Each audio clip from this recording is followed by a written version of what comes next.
This is the VOA Special English Economics Report.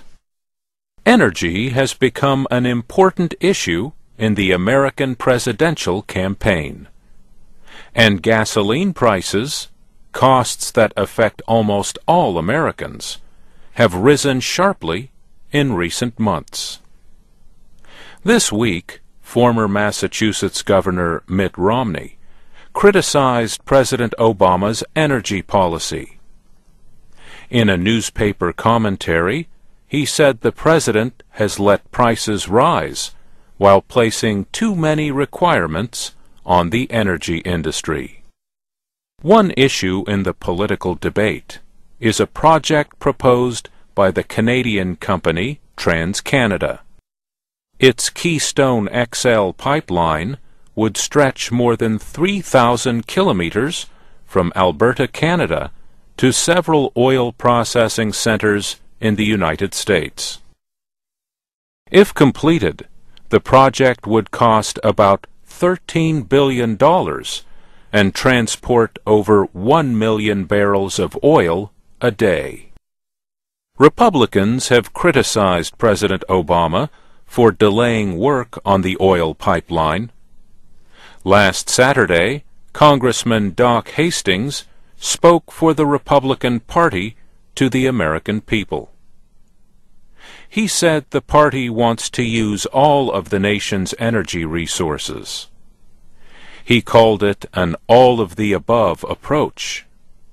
That includes both the Keystone XL pipeline and oil exploration in coastal waters. Republicans have followed through on our all-of-the-above approach and passed through the House bipartisan reforms that break down government barriers to our natural resources. While the President has closed off new areas for offshore drilling, the House has passed legislation that would open the most promising areas offshore to exploration and production. On Wednesday, the President spoke at a Daimler truck factory in North Carolina. He said more oil exploration is not an easy answer to the nation's energy problems. As a country that has 2% of the world's oil reserves, but uses 20% of the world's oil, I'm going to repeat that. We've got 2% of the world's oil reserves. We use 20%.